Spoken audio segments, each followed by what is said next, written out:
کبھی اپنے فرزند کو دیکھتے ہیں، کبھی حسین کو دیکھتے ہیں، کبھی حسین کے ماموں کو دیکھتے ہیں۔ حضرت ابراہیم اور حضرت امام حسین رضی اللہ تعالیٰ عنہ دونوں کو دیکھ کر اللہ کے محبوب خوش ہو رہے ہیں۔ فرشتہ نے اذن مانگا، آقا کریم نے اذن دیا۔ اس نے عرض کی حضور ان دو میں سے ایک کا اختیار ہے، ایک کو ایک کے بدلے میں قربانی دینا ہوگی۔ اب قربانیوں کی وہ حرم سے جو داستان چلی تھی وہ تسلسل ٹوٹنے نہیں پا رہا ہے، وہ تسلسل جاری ہے۔ حضور نے ایک نظر حضرت ابراہیم کو دیکھا اور پھر ایک نظر حضور نے حضرت امام حسین کو دیکھا، پھر حسین کو پکڑ کے سینے سے لگایا اور کہا میں اپنے اس بیٹے پہ اپنے اس بیٹے کو قربان کر رہا ہوں۔ چند دن کے بعد حضرت ابراہیم کا انتقال ہوا۔ حضور کو جب خبر پہنچی، آقا کریم کی آنکھیں آنسو برسا رہی تھی۔ وَأَيْنَ رسول اللہ تدمعان، حضور کی آنکھوں میں آنسو جاری تھے اور حضور اپنے بیٹے کے سرہانے بیٹھے، پیشانی پہ ہاتھ رکھا، کہا بیٹا آنکھیں رو رہی ہیں، دل غم زدہ ہے، لیکن زبان سے وہی کہوں گا جس سے رب راضی ہوگا۔ لیس منا من ضرب الخدود وشق الجیوب ودعا بدعوی الجاہلیہ، جو گریبان نوچتا ہے، منہ پہ تھپڑ مارتا ہے، سینہ کو بھی کرتا ہے، کہ ہمارے ساتھ اس کا کوئی تعلق نہیں ہے۔ آنکھوں کا غم اور دل کا غم رحمان کی طرف سے ہے، ہاتھوں کا غم اور زبان کا واویلا یہ شیطان کی طرف سے ہے۔ کہا بیٹا آنکھیں رو رہی ہیں، دل غم زدہ ہے، لیکن زبان سے وہی کہوں گا جس سے رب راضی ہوگا۔ اب امام حسین حضور کی گود میں کھیلتے ہیں، کبھی حضور اپنی زبان ان کے منہ میں دے رہے ہیں، کبھی حضور اس کو اپنے کندھوں پہ سوار کرا رہے ہیں۔ کسی صحابی نے کہا کتنی اچھی سواری ملی، کہا سواری دیکھ رہے ہو سوار بھی تو دیکھو۔ کبھی سجدے میں ہیں تو حسین پشت پہ آ کے سوار ہو جاتے ہیں، آقا سجدے کو طول دے رہے ہیں۔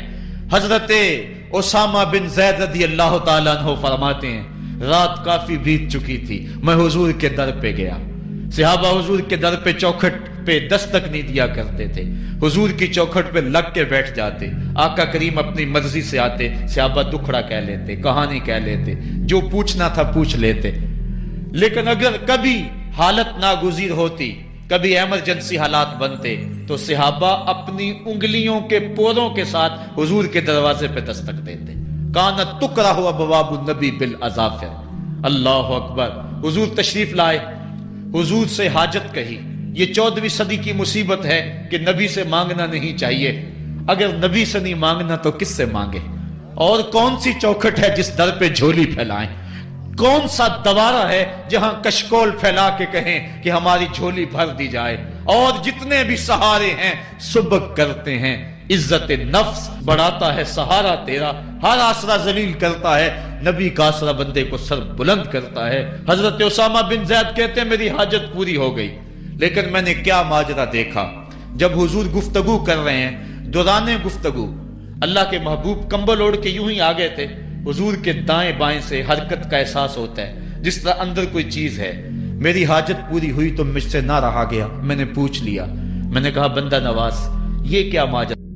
آپ کمبل اوڑھا ہوا ہے اور اندر سے کسی کی حرکت کا احساس ہے۔ فکشفہ، حضور نے کمبل کو کھول دیا۔ فائز الحسن والحسین علی وارکیہ، تو ایک پہلو سے امام حسن لپٹے ہوئے تھے، ایک سے امام حسین لپٹے ہوئے تھے۔ کہا یہ میرے بیٹے ہیں، یہ میری بیٹی کے بیٹے ہیں، اے اللہ میں ان سے پیار کرتا ہوں، تو بھی ان سے پیار کر، اور جو ان سے پیار کرے میرے مالک تو اس سے بھی پیار کر۔ اور ایک دن فرمایا حسین منی وانا من الحسین، لوگو حسین مجھ سے ہے اور میں حسین سے ہوں۔ لمحے بیتتے گئے، پھر وہ جاں گداز لمحے بھی آئے جب صحابہ کی چیخیں نکل رہی تھی، جب مسجد نبوی اجڑ رہی تھی، جب حجرہ عائشہ کے اندر اللہ کے محبوب اپنے رب کے ہاں جانے کی تیاریاں کر رہے تھے، جب سیدہ فاطمہ کے لبوں پہ یہ لفظ تھے سبت علیہ مصائب لو سبت علی الارض سرنا لیالیا، میرے اوپر اتنی مصیبتیں پڑی، اگر یہ دنوں پہ پڑتی تو وہ بھی کالی راتیں بن جاتے۔ حضور علیہ السلام کا جب جسد اطہر اٹھا تو صحابہ کی جو حالت تھی وہ اس انداز سے کہ صحابہ کے کلیجے پھٹ رہے تھے، روحیں گداس ہو رہی تھی۔ ایک ہاتھ اٹھا کے دعا مانگ رہا تھا، اللہم اذہب بصری حتی لا ارا بعد حبیبی محمد احدا، اے اللہ مجھے اندھا کر دے، مجھے اندھا کر دے، مجھ میری آنکھوں کی بینائی چک لے، تیرا محبوب تہے مزار چلا گیا، میں نے آنکھوں کی روشنی کو کیا کرنا ہے۔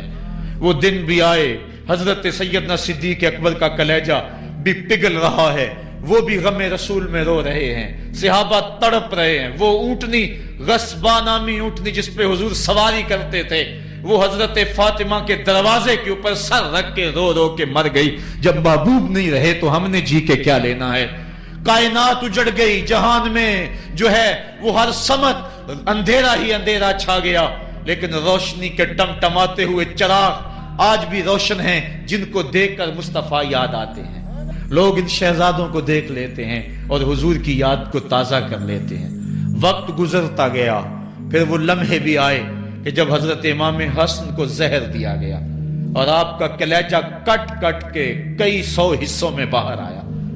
آپ سے آخری لمحے حضرت امام حسین نے پوچھا کہ میرے بھائی کوئی وصیت؟ کہا بیٹا کوفے والوں سے بچ کے رہنا، ان کے دغے سے بچ کے رہنا۔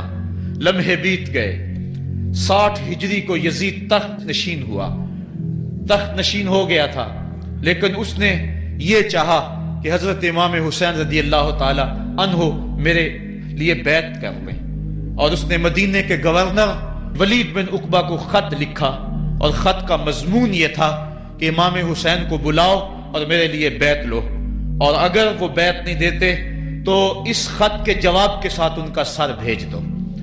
ولید بن عتبہ محب اہل بیت تھا، اس نے رات کی کافی تاریکی کے اندر حضرت امام حسین رضی اللہ تعالیٰ عنہ کو پیغام بھیجا۔ حضرت امام حسین نے حضرت عبداللہ ابن زبیر سے مشورہ کیا، انہوں نے کہا اس وقت گورنر کا بلانا خیر نہیں، صبح جائیں گے۔ آپ فرمایا نہیں میں بھی جاتا ہوں۔ کچھ سواروں کو ساتھ لیا، کہا تم باہر کھڑے ہو جانا دارالامارت کے، اگر میں آواز دوں تو تم دوارے پلانگ کے اندر آ جانا۔ ولید بن عتبہ کے پاس امام حسین پہنچے، آپ نے کہا کہ سناؤ کیا معاملہ ہے؟ تو اس نے کہا کہ یہ خط ہے جو یزید نے بھیجا ہے۔ آپ نے فرمایا کہ میں صبح بتاؤں گا۔ ولید بن عتبہ نے کہا ٹھیک ہے۔ امام حسین پلٹنے لگے تو مروان بن حکم جو پاس بیٹھا ہوا تھا گورنر کے، کہنے لگا یہ چلے گئے تو دوبارہ ہاتھ نہیں آئیں گے، اب موقع ہے، اب ان کو پکڑ لو اور ان سے زبردستی بیعت لے لو۔ یہ بات حضرت امام حسین کے کانوں میں پڑی، آپ پلٹے، نیام سے تلوار نکالی، حیدری کچھار سے محمدی شیر نکل آیا، اور حضرت امام حسین رضی اللہ تعالیٰ عنہ نے اس وقت جو جملے کہے، تاریخ کے اوراق کے اندر وہ جملے محفوظ ہیں۔ حضرت امام حسین نے کہا ایھا الامیر، اے امیر تو جانتا نہیں ہم کون ہیں؟ انا معدن الرسالہ و مہبط الوحی و مختلف الملائکہ، میں وہ ہوں جس کے گھر میں جبریل آتا تھا، ہمارے گھر میں وحی اترتی رہی ہے۔ وَيَزِيدُ بْنُ الْمُعَاوِيَةِ رَجُلٌ فَاسِقٌ فَاجِرٌ قَاتِلُ النَّفْسِ مُعْلِنٌ بِالْفِسْقِ شَارِبُ الْخَمْرِ وَمِثْلُنَا لَا يُبَايِعُ، کہا اور یزید شرابی ہے، یزید مسلمانوں کا قاتل ہے، یزید فاسق مولن ہے، اے امیر میرے جیسا شخص چھپ کر بیعت نہیں کر سکتا۔ اللہ اکبر۔ حضرت امام حسین نے جب یہ بات کہی، جو باہر لوگ کھڑے تھے وہ بھی چاقو چوبند ہو گئے۔ اس نے کہا حضور آپ جائیے۔ مروان مشورے دیتا رہا، لیکن حضرت امام حسین کو گورنر مدینہ نے کہا کہ آپ جائیے۔ حضرت امام حسین رضی اللہ تعالیٰ عنہ واپس پلٹے۔ حضرت امام حسین کی ہمشیرہ سیدہ زینب انتظار کر رہی تھی بھائی کا۔ پوچھا کیا ماجرا ہے؟ کہا حالات بگڑ گئے، اب ہمارا مدینے میں رہنا محال ہے، صبح سحری سے قبل شہر مدینہ چھوڑ دیں۔ اللہ اکبر، ورنہ ہمارے خون سے نبی کا حرم لالا زار بنے گا۔ حضرت امام حمام رضی اللہ تعالیٰ عنہ نے اہل بیت کی مشاورت سے یہ فیصلہ کر لیا۔ کجاوے کسے جانے لگے، سامان تیار ہو گیا۔ حضرت محمد بن حنفیہ کو کہا کہ تم یہاں رہو اور تم خبر پہنچانا کہ پیچھے کیا ماجرے ہوتے ہیں، اور مکے کی طرف میں سفر کر رہا ہوں۔ کہانی لمبی ہو رہی ہے اور وقت کے دامن میں اتنی گنجائش نہیں ہے کہ پھر کس طرح شہر مدینہ چھوڑا ہوگا. حاجی جاتے ہیں 8 دن اور 8 دن کے بعد مدینہ چھوڑتے ہیں. ان سے کوئی پوچھو کہ مدینہ چھوڑنا کتنا مشکل ہے. وہ کیا کسی حاجی کو لوگ مبارک دے رہے تھے؟ اس نے کہا تھا مبارک دے رہے ہو دوستو حج و زیارت کی، میرا غم بھی تو دیکھو، میں مدینہ چھوڑ آیا ہوں. جو 8 دن مدینہ رہتا ہے اس سے مدینہ چھوڑا نہیں جاتا جس کی ولادت مدینے میں ہوئی. جو کھیلتا تھا تو مدینے کی گلیوں میں، جس کے گھر کا دروازہ مسجد نبوی میں کھلتا تھا، اس حسین کو مدینہ چھوڑنا قیامت ہوگی. شہر مدینہ چھوڑا. حضرت امام حسین رضی اللہ تعالیٰ عنہ مکہ المکرمہ پہنچے. وہاں رمضان گزرا، حالات وہاں بھی بگڑتے گئے. مسلسل خط آتے رہے کوفے سے. کہانی طویل ہے. 8 ذو الحج کو حضرت امام حسین رضی اللہ تعالیٰ عنہ کوفے کی طرف عازم سفر ہوئے. حضرت عبداللہ ابن عمر، عبداللہ ابن عباس رضی اللہ تعالیٰ عنہما اور دیگر صحابی ہاتھ جوڑ کے کھڑے ہو گئے. بلکہ حضرت عبداللہ ابن عباس نے تو یہاں تک کہہ دیا کہ میں دیکھ رہا ہوں کہ وہاں تمہیں شہید کیا جائے گا، آپ اگر ضرور جاتے ہیں تو ان بچوں کو چھوڑ دیں. حضرت امام حسین فرماتے میرے غم گسارو، میرے پیارو، مجھ کو نہ روکو، مجھ کو جانے دو، مجھے نانے کے دین کی ڈوبتی کشتی بچانے دو. میں جاتا ہوں کہ دنیا پر وفا کا نام رہ جائے، میں رہوں نہ رہوں پر عظمت اسلام رہ جائے. میں نہیں جاتا تو نبی کے گھر کی آن جاتی ہے. لوگوں تمہارا دین جاتا ہے، میری غیرت ایمان جاتی ہے. کہا مجھے جانا ہوگا. 8 ذو الحج کو لوگ کعبہ کی طرف آ رہے ہیں اور کعبہ دلہن کی طرح سنورا ہوا ہے. طواف کرنے والوں کا جھرمٹ ہے. حاجی حج کرنے آ رہے ہیں، لیکن حضرت امام حمام کسی اور حج کی تیاری کر رہے ہیں. کسی نے کہا حج تو کر جائیں، اتنی مرتبہ مدینے سے پیدل چل کے آئے اور آج تو مکہ المکرمہ میں موجود ہیں. کہا پیچھے ہٹو، جو حج میں کرنے جا رہا ہوں وہ نوکھا ہوگا، وہ نرالا ہوگا. تم بھی طواف کرو گے، میں بھی طواف کروں گا. تم طواف کعبۃ اللہ کا کرو گے اور میں خیموں کا طواف کروں گا. ایک حج تمہارا ہے، ایک حج میرا ہے. تم بوسے لوگے کس کے؟ حجر اسود کے. میں اپنے فرزند کا منہ چوموں گا. لوگوں ایک طواف تمہارا ہوگا، ایک طواف میرا ہوگا. تم آب زمزم پیو گے، میں پیاسا رہوں گا. اور تم کبھی صفا پہ کبھی مروہ پہ دوڑو گے، میں کبھی علی اکبر کی لاش اٹھانے جاؤں گا، کبھی میں قاسم کی لاش اٹھانے جاؤں گا، کبھی اون محمد کے تڑپتے ہوئے لاشوں کو اٹھانے جاؤں گا. لوگوں ایک حج تمہارا بھی ہے، ایک حج میرا بھی ہے. جب تم حج کر لو گے تمہاری سائی مکمل ہو جائے گی تو تم سر مڈا کے حرام کھول دو گے، اور جب میری سائی مکمل ہو جائے گی تو میں سر کٹا کے حرام کھول دوں گا. تم سفید حرام پہنو گے، میں سرخ حرام پہنوں گا. اور وہ حج قیامت تک کے آنے والے حجوں کی آبرو ہوگا. حسین اگر نہ شہید ہوتا تو آج گھر گھر یزید ہوتا. اسلام کی عظمت عیاں نہ ہوتی، خدا کے گھر میں اذان نہ ہوتی. بار الہا نوحہ سناتا پھرتا، تا روز جزا اشک بہاتا پھرتا. امداد نہ کرتے اگر کربلا میں حسین، اسلام تیرا ٹھوکریں کھاتا پھرتا. کربلا کی تپتی ہوئی ریگزار میں حضرت امام حسین نے جبر و ظلم کے خلاف جس قوت سے کھڑے ہو کر عظیمت کی داستان رقم کی. 10 محرم کا دن تھا، جمعے کا یوم سعید تھا. بھیچ کربلا کے میدان میں دوپہر کے وقت جب نبی کا خاندان اجڑ رہا تھا، ایک ایک کلی اس چمن کی کٹ رہی تھی. 72 افراد 22,000 کے لشکر جرار کے مقابلے میں کھڑے تھے. وہ یزید جس نے اس کے علاوہ بھی بڑے جرم کیے، جس نے جو ہے وہ 1700 صحابہ کو مکہ المکرمہ میں شہید کیا، جس نے 700 حفاظ کرام کو شہید کیا، جس نے حضرت ابو سعید خضری کی داڑھی نوچ لی، جس نے مدینے کے اندر مسجد نبوی کے اندر گھوڑے باندھے، جس نے جو ہے وہ 3 دن تک مسجد نبوی کے اندر اذان نہ ہونے دی، وہ یزید آج کربلا کے تپتے ہوئے ریگزار کے اندر آل رسول کے ساتھ ظلم کی وہ داستان رقم کر رہا تھا کہ قیامت تک آنسو سسکیاں نہیں تھمنے پائیں گی. یزید مر گیا اس کا نام مٹ گیا، اس کا تشخص مٹ گیا، لیکن حسین کا نام آج بھی زندہ ہے، اس کا پیغام آج بھی زندہ ہے۔ یہ ہزاروں کا مجمع، یہ امٹتے ہوئے محبتوں کے جذبات، یہ آنکھوں کا آنسوؤں کا خراج دینا، کیا یہ حسین ابن علی کی زندگی کی دلیل نہیں ہے؟ کون ہے جو یزید کا نام لیتا ہو؟ آج اگر کوئی یزید کا نام لیتا بھی ہے تو سر جھکا کے لیتا ہے۔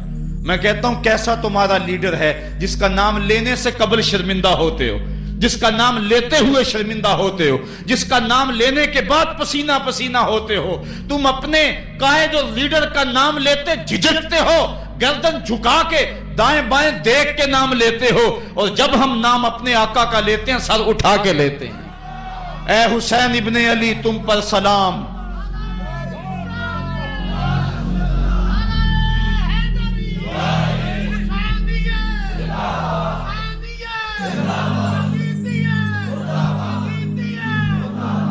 صاحبو، کربلا کا تپتا ہوا منظر ہے، اتنے دکھ آ گئے۔ حضرت سری سختی رضی اللہ تعالیٰ عنہ فرماتے ہیں کہ اللہ تعالیٰ نے جب کائنات کو بنایا، انسانوں کو تخلیق کیا، تو انسانوں کو پوچھا بتاؤ تم میرے ہوگے؟ سب نے کہا مالک ہم تیرے ہیں۔ لیکن جب دنیا کو پیدا کیا تو 9 حصے دنیا کی طرف ہو گئے، 1 حصہ اللہ کی طرف رہ گیا۔ پھر جب عقبہ کو پیدا کیا جو 10واں حصہ تھا، اس میں 9 حصے پھر آخرت کی طرف ہو گئے، جنت دوزخ کے لالچ میں ہو گئے، اور 1 حصہ صرف کہنے لگا نہ ہم جنت کو دیکھتے ہیں نہ دوزخ کو دیکھتے ہیں، مالک ہم تو تجھے دیکھتے ہیں۔ پھر جب اللہ تعالیٰ نے بلاؤں کو پیدا کیا، آزمائش اور امتحانوں کو پیدا کیا، تو 10ویں حصے کے اس 10ویں حصے میں پھر 9 حصے جو ہے وہ ہٹ گئے۔ 1 حصہ ایسا تھا جس نے گردن جھکا کے کہا زمین و آسمان کی بلائیں بنا کے ہمارے گلے کا توق بنا دے، تیرے راستے سے نہیں ہٹیں گے۔ کربلا کے تپتے ہوئے ریگزار میں وہ منظر رقم ہونے والا ہے۔ ایک قربانی منا میں ہوئی تھی، غریب و سادہ اور رنگی ہے داستان حرم، نہایت اس کی حسین اور ابتدا ہے اسماعیل۔ وہاں دمبا آ گیا، آگے 100 اونٹ آ گئے، اور آج اللہ اکبر، حضرت امام حسین کربلا کے تپتے ہوئے ریگزار میں 22,000 کے لشکر کے سامنے کھڑے ہیں۔ کہا لوگو میرا حق پہچانو، میرے خون سے اپنے ہاتھ نہ رنگو، مجھے پہچانتے ہو کہ میں کون ہوں؟ کہا لوگو جلدی نہ کرو، میرے حق کو پہچانو۔ اس وقت روئے زمین پر کسی نبی کی بیٹی کا بیٹا موجود نہیں ہے، لوگو میرے راستے سے ہٹ جاؤ اور میرے خون سے اپنے آپ کو ابدی بدبختیوں کا شکار نہ کرنا۔ بلکہ آپ نے نام لے لے کے فرمایا کہ اے زید بن حارث، اے ابن دبی، اے ابن جبیر، اے فلاں فلاں، نام لے کر کہا تم نے خود ہی خط لکھے تھے؟ انہوں نے کہا ہم خط نہیں لکھے۔ آپ نے وہ چمڑے کا تھیلا تھا اس کو الٹ دیا، کہا یہ تمہارے خط ہیں اور آج تم مکر گئے ہو۔ انہوں نے کہا کہ سیدھی بات ہے، یا تو بیعت کرو اور یا پھر مرنے کے لیے تیار ہو جاؤ۔ حضرت امام حسین نے کہا کیسی بات کرتے ہو، اگر میں نے بیعت کرنی ہوتی تو مدینہ کیوں چھوڑتا، اس جائے پناہ کو کیوں چھوڑتا؟ دولت کی تجوریاں کھول دی گئیں، پیشکشیں کی گئیں۔ حضرت امام حسین فرمایا یہ کبھی نہیں ہو سکتا، جس سے صرف حق ہی قبول ہو، یہی جس کا اصل اصول ہو، جو نہ بک سکے جو نہ جھک سکے، اسے کربلائیں ہی راز ہیں۔ پھر جبر کی آندھی چلی، ایک ایک کر کے جانثار راہ خدا میں قربان ہوتا گیا۔ پھر خاندان نبوت کی باری آئی، حضرت علی اکبر، حضرت امام حسین کے جوان سال بیٹے راہ خدا میں جان پیش کرتے ہیں، بھتیجے قاسم رضی اللہ تعالیٰ عنہ جان قربان کرتے ہیں، حضرت عباس کے قلم ہوتے ہیں بازو، جو خود جا سکتے تھے وہ خود قربانی پیش کرتے ہیں۔ اور صاحبو اب یارہ نہیں، جو خود جا نہیں سکتے تھے آپ خود ہاتھوں پہ اٹھا کے فرات کے کنارے پہ لے جاتے ہیں۔ کہا جو آ سکتے تھے وہ تو قدموں پہ چل کے آ گئے، اور جو قدموں پہ نہیں چل سکتے تھے میں انہیں اٹھا کے لے آیا ہوں۔ پھر ایک 2 شاخہ تیر ہلکے اصغر میں پیوست ہوتا ہے، خون چلو میں دے کر آسمان کی طرف اچھالتے ہیں، اور پھر اللہ کی بارگاہ میں عرض کرتے ہیں ربنا تقبل منا ھذا القربان، میرے مالک حسین کی یہ قربانی بھی قبول فرما لے۔ یہ کام آسان نہیں ہے،